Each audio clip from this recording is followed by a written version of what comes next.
Same $200 invested in two cities. One doubles faster than you'd expect.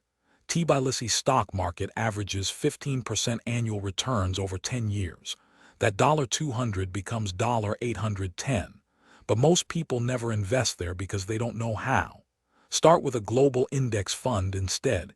Easier, same principle. Lisbon offers 8% through European index funds. Your $200 grows to $432 in 10 years.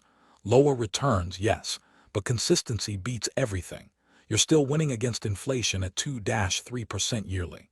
The real lesson: location matters less than starting. A $200 investment today beats zero forever. Compound interest works everywhere. The question isn't Tbilisi or Lisbon, it's whether you'll actually start. Where would you invest your first $200? Drop a comment.